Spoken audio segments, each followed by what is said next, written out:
करिए बा।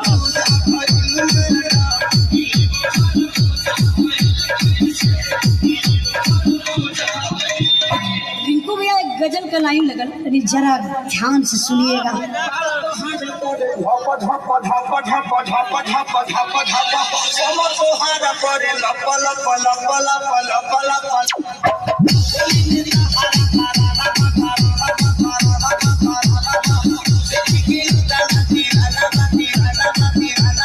हरे करिए बा।